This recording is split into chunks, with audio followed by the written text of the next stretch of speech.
This is about what games mean, how the way we talk about games can repress or reconstruct what they mean, and how games talk about us.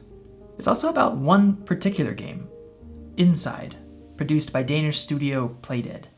It begins with the main character, a child, tumbling down onto a forest path in the pre-dawn hours. After being chased by mysterious white masked adults armed with tranquilizer guns and attack dogs, you make your way steadily rightward from forest to farmland to city, through dilapidated industrial buildings, mysterious flooded laboratories, offices, factories, and mines, variously evading capture, killer dogs, electrocution, dismemberment, sonic shockwaves, etc. The game progresses as you traverse the environment and solve spatial puzzles, increasingly with the help of mysterious automatons.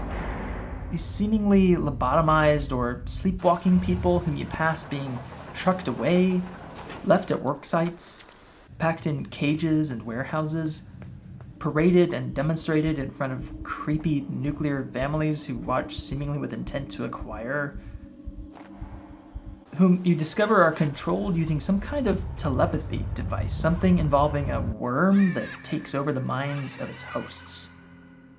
As the journey goes on, you venture through a dark, post-cataclysmic industrial complex which seems in part responsible for the terrors of this world and for the appropriation and manufacture of human bodies built for mind-controlled labor.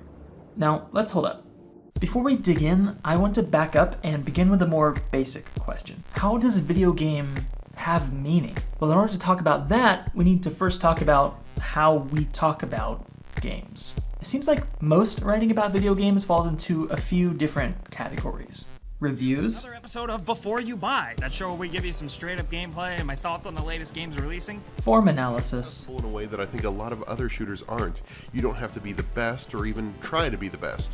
You just have to be better than the game itself. And while writing might be a stretch to describe it, Let's Play style videos are themselves a kind of criticism and interpretation. Take these mockers away.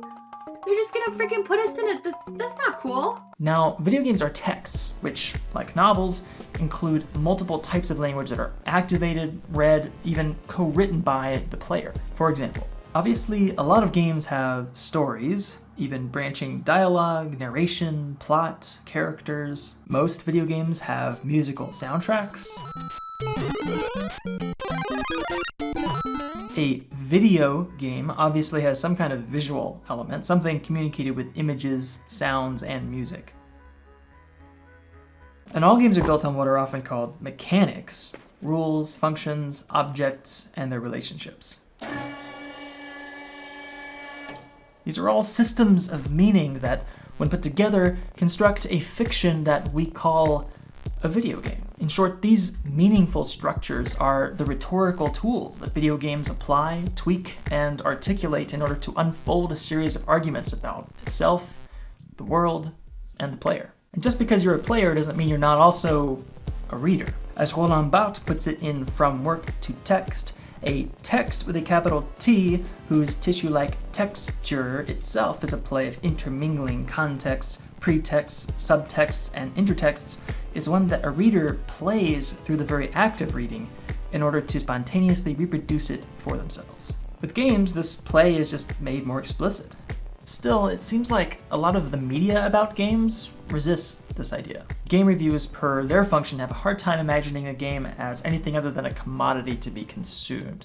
In Barthes' terms, a game might be a work, taking up space on the shelf along with other works, but it's not a text. It's all simple but satisfying Star Wars shooting action. Formal analyses rarely stray from this same general perspective, often centering around the game's mechanics as forms to answer questions about whether the game is fun or balanced, whether it's fresh or derivative, whether its parts create as a whole something like a good gaming experience, whatever that might be. Which, while sometimes having interesting things to say about, symbolism of a game, for example, it still ends up kind of sounding like the assessment of a product, the accumulation of a set of commodity decisions. I like the game's pacing and attempts to break itself down into measured chapters for progression. The Let's Play or playthrough genre has the potential for getting closer sometimes to a different kind of reading. Barthes says that part of the definition of a capital T text is that it's played by its reader quite like a game, where the goal is to reproduce it for oneself, what we usually call interpretation. But in addition to this passive play of reproduction, the reader also plays a text like a musician plays music, actively reconstructing and even deconstructing a text through their interpretation in a type of play which is freer and less deterministic. The playthrough genre leans heavily on this sort of play, calling the game into being as a game, but also as more than a game. But like a lot of other game writing, the player's perspective obviously gets the most emphasis. Reader response type criticism like this treats a work of art as requiring some kind of activation or completion through the participation of the reader, or in this case, the player. This perspective-based learning, though, is where the most interesting textual work gets done in a lot of the video game writing I've seen. But it's also where I feel like it tends to find its limits. This is particularly true, in my opinion, when it comes to a game like Playdead's Inside. As others, such as Chris Franklin over at Arnt Signal has emphasized, Inside poses interesting questions, even meta-commentary about authority and control. Ultimately, though, his and other reviews of the game tend to conclude with the following phrase or something like it. I think it's safe to say that Inside is ultimately less a mechanical or narrative game than it is a game about tone. The judgment seems not so much that it's a tone piece, but that it's a mere tone piece. Inside is a linear, two-dimensional game that propels itself by means of relatively simple puzzles, so the number of choices the player has is limited. But the tone piece conclusion seems to mistake the game's linearity for an absence of some kind of development, its low difficulty for an absence of depth, and its complete absence of dialogue for an absence of language. In other words, the tone piece conclusion mistakes a text for an image. In the case of Inside, this image generates a single tone, as it were, and that tone is something like creepy. And that's pretty much it. A lot of what's been written about the game stops there. But what I'd like to try is a retrieval of Inside as a text by taking this a step further.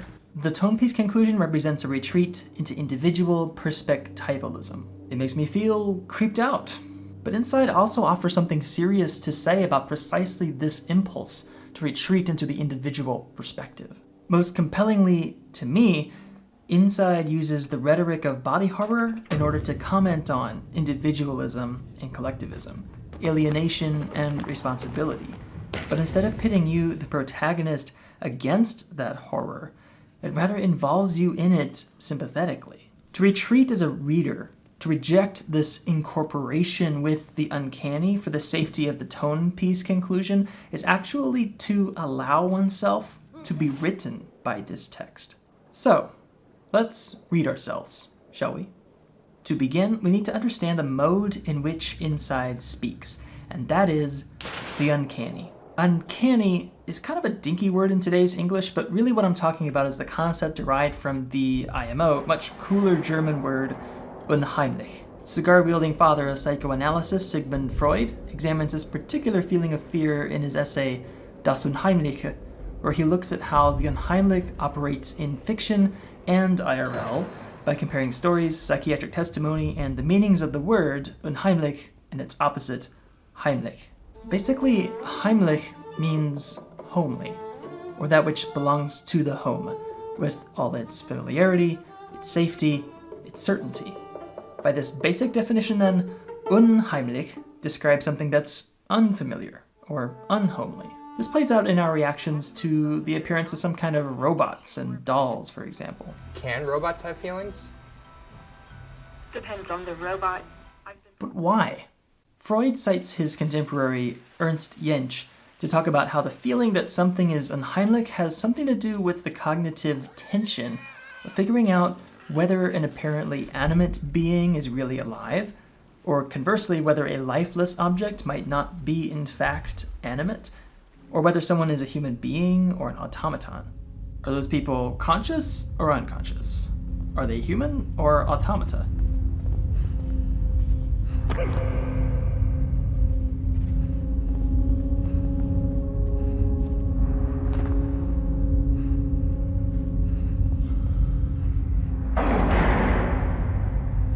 This idea of the Unheimlich is that those things which we are used to being Heimlich, familiar, homely, and therefore stuff we can be certain about, stuff we can assign to the level of assumption, is thrown into question. But Freud thinks this idea should be taken a step further. Really, what strikes us as uncanny is less about the facts of what we see and more about our beliefs about ourselves. So let's think a bit more about this. By Freud's day, the word Heimlich had also come to mean that which takes place in private, behind closed doors. So secret, private stuff that you'd never tell anyone about, like a Heimlich love affair, or a Heimlich meeting, or a Heimlich pleasure. So then, Unheimlich could then be defined as that which was once Heimlich, but is now no longer Heimlich, no longer secret, or rather, for Freud, no longer repressed. Specifically, the Unheimlich is the return of repressed primal anxieties about one's own psychological integrity, one's identity, and also one's beliefs. We may think we don't believe in ghosts anymore, or ever did, but all it might take is just being in a situation that appears ghostly to evoke the Unheimlich. And then suddenly, we're not sure. But it's not so much the object of our fear that's uncanny, e.g. ghosts, but the fact that certain beliefs that we'd thought we'd surpassed and buried were still lurking in our unconscious, Heimlich, secret, repressed, but are now resurfaced, made unheimlich, and exposed to ourselves. One of the things that Freud concludes about the Unheimlich in fiction is that setting plays an important role. If we're reading a fairy tale or Lord of the Rings or something, we've already set ourselves up to expect and accept that, for example, the dead can rise again, that normally inanimate objects can speak and act autonomously, etc. Let's put a maggot hole in your belly.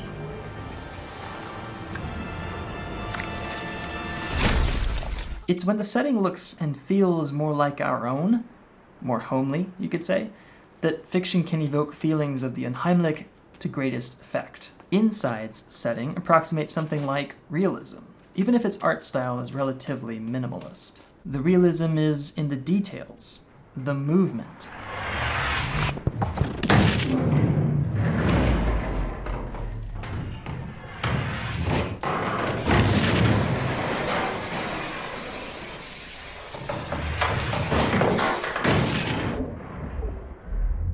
The physics.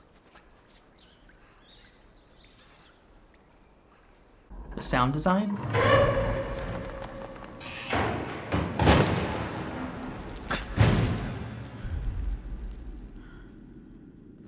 And maybe most of all, that which appears to us as human or humanoid. It's not the zombie pigs that are the most unheimlich, it's something bigger and deeper and, well, literally closer to home. The way I see it, Inside serves up a 3-layer Unheimlich cake. First layer, automaton people. The first time you encounter them, they stand limp, like they're asleep. The realization that they exist as nodes in a system of direct and total control is uncomfortable, not least because you're implicated in it. And yet, you're not like the other people, the ones whom this system obviously serves. These people look normal until you notice their faces are covered in uniform white masks. The fact that you're positioned by them as a target or victim as they chase you in the woods with tranquilizers and killer Dobermans is uncomfortable because you don't know why you're being targeted. This feeling becomes more intense when you find yourself in a twisted sort of parade review of automatons, caught in the position of being identified with these ambiguously dead/alive people who are hunted and subdued like rodents.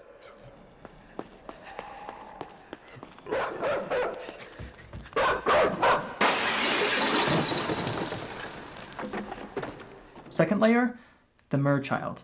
In the significant portion of the game that takes place in a vast, flooded architecture, the Merchild, which follows and anticipates your journey, appears simultaneously inhuman and monstrous, and also disturbingly familiar. Whereas the banal, masked citizens of the surface feel homely and yet deeply threatening, the Merchild is almost a version of yourself. It is, in a sense, your doppelganger, and as such, it's drawn to you like iron to a magnet, if not a moth to a flame.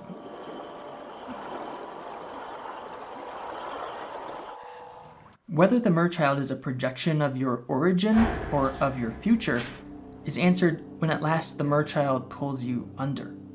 You watch yourself drown in its arms, and then it plugs something into you, the same sort of device you've seen before that enables control of the automatons. You awake, resurrected at the bottom of the water, and now you can't drown. You've been literally subsumed. The Merchild's earlier hostility, its outstretched arms when you escaped its grasp, it all appears more ambiguous now. It was trying to kill you, but in doing so, was it also trying to save you? And now you are the Merchild. Are you dead or alive? In control or controlled? Which foreshadows the third layer, literal incorporation. Over the course of the game, you find yourself coming into closer and closer contact with the automaton people. In the parade, you're judged along with them as some kind of commodity on review, jumping, walking, and spinning on command, and under threat of harm. Later in the mine, you find yourself seeking and gathering a whole crowd of them, directing their collective efforts to move large objects and smash cages. It starts to become clear that these automata have one purpose: labor. Their autonomy being stripped away, they exist as infinitely interchangeable pieces of capital equipment like backhoes or machine tools. Earlier, you even find one of them packed up in a box. Past the mine, through a crazy, disturbing wilderness throbbing from some kind of power source with a heartbeat that literally tears you apart if you're out of cover, you come across what appears to be a lab complex or R&D facility for the manufacture or refurbishing of these human automata. Whereas before, you've definitely seen people who've simply been hunted and captured for lobotomy, or whatever they do to them. These are definitely being custom grown. The ones from before were Unheimliche because they were ambiguously alive, but these add a second layer of unhomeliness because they are deformed and incomplete, yet undeniably human. Like you, like them. But beyond this is the game's climax. Happening upon and entering the lab's main floor, you sneak into the chamber of what appears to be the culmination of all that's come before. A throbbing human mass. You loose its bonds, and it pulls you into its body. You've literally been incorporated into the great mass of humanity. And it's gross. As you move, shattering the glass and destroying the lab, you now inhabit the Unheimliche. The moans, grunts, and heaving breaths of a multitude emanate, muffled from this unseemly and yet familiar body that both is and is not you.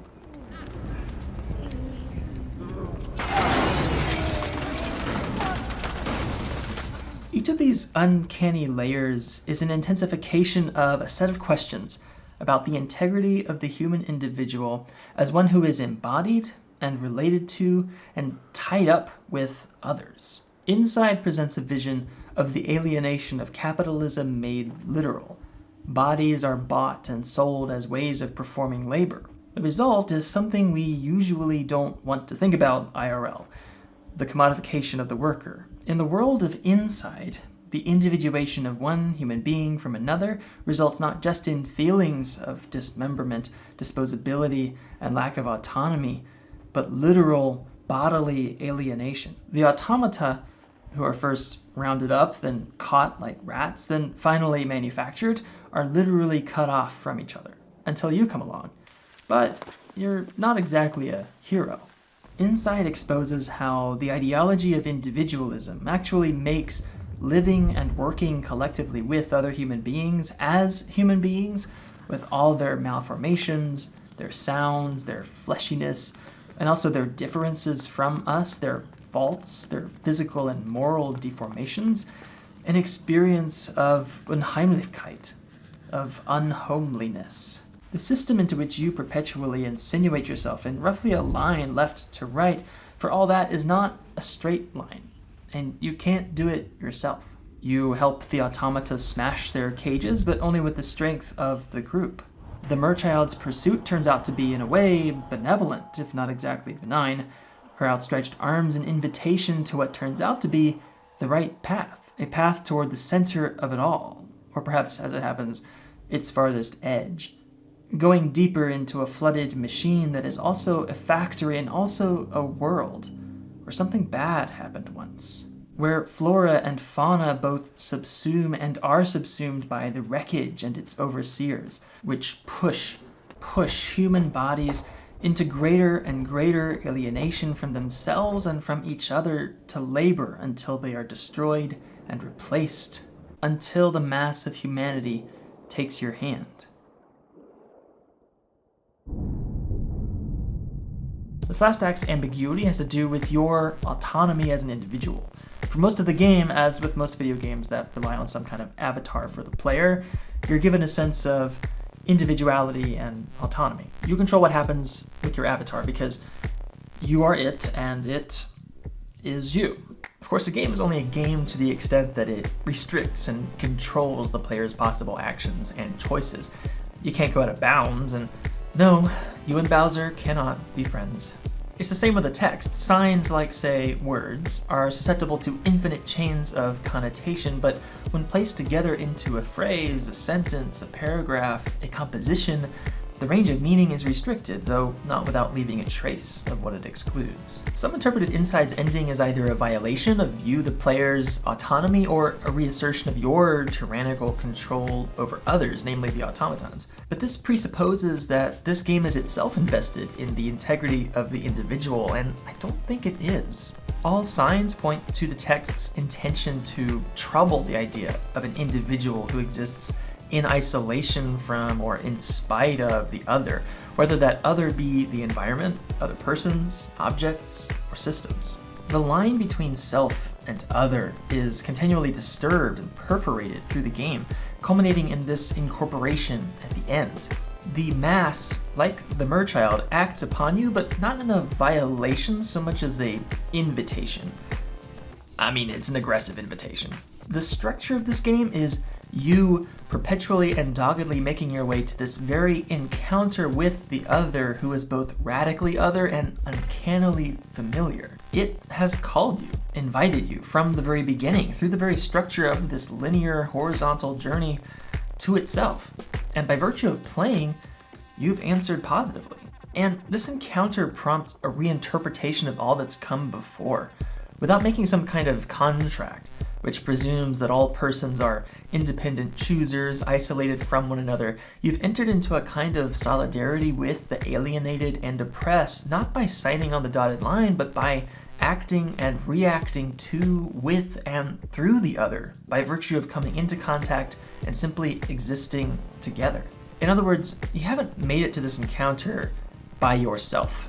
And so in the end, you are no longer simply yourself, or simply not yourself, because that distinction is sorta artificial. In an essay examining this very distinction, Abeba Birhane explains by way of cognitive science and Ubuntu philosophy that, quote, a person is a person through other persons. This goes counter to the Western philosophical tradition writ large, reinforced by capitalism's individuating tendencies, which wants to say, in the words of Descartes, I think, therefore I am.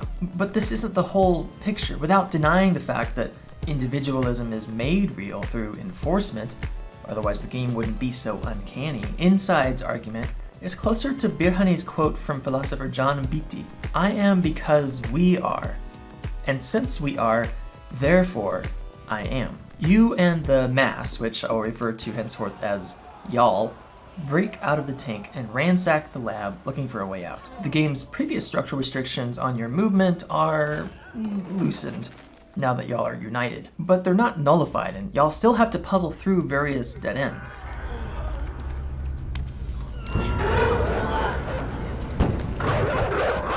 What's ambiguous is the lab personnel. The people of the lab get out of y'all's way, but they also end up overseeing your escape until y'all realize you're trapped.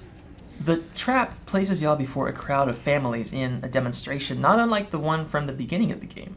white masked faces looking on in maybe appraisal, entertainment. The crowd looks like a mass of humanity, but the masks continue to alienate one person from another. This distancing built into individualism paves the way for acts of literal and symbolic containment. Containment is society's reaction to what y'all, as a monster, threaten to reveal about its world. But the container can't hold y'all for long. The final minute of the game is a drive toward the edge. Finding a way out of the container, y'all proceed to burst out the side of the world, tumbling in a painful, burnt and bruised and breathing heap to the edge of the sea.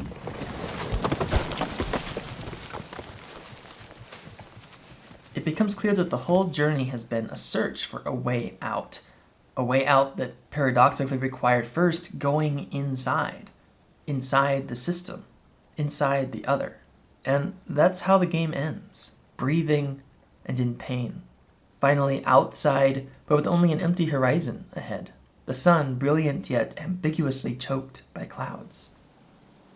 One of Freud's interpretations of the Unheimliche is as the return of beliefs we thought to have repressed. In the words of Freud, we no longer believe in, say, the return of the dead.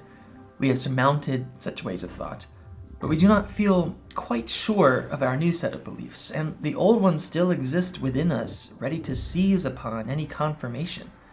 As soon as something actually happens in our lives which seems to support the old, discarded beliefs, we get a feeling of the uncanny. The ideology of capitalism could be called a form of social repression.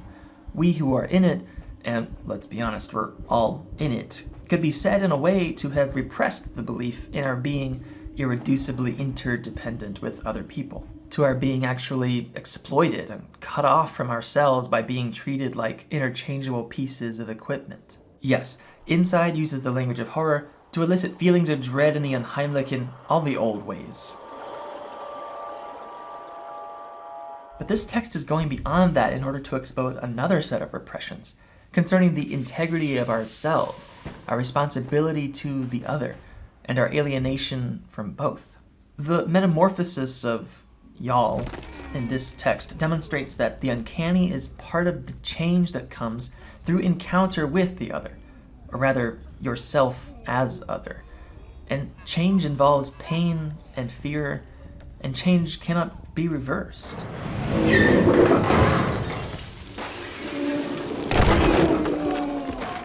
As the mass of humanity breaks through the lab and tumbles down the mountain, you realize that there is no going back. This journey may speed up or slow down, but the path leads only inexorably forward.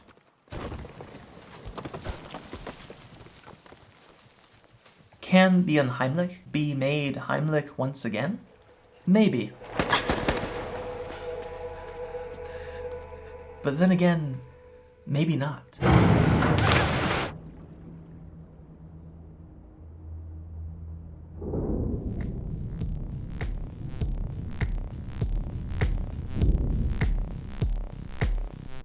Thanks for watching. Shout out to John Greenaway and Jake Jackson, whose Lit Crank episode on the Uncanny informed a lot of my understanding of Freud's text. Link to that in the doobly-doo. Another link down there leads to a Twitter thread which lays down a really fascinating reading of Inside as an allegory of the game design process. As always, thanks for watching, and if you liked what you saw, please subscribe and share the word.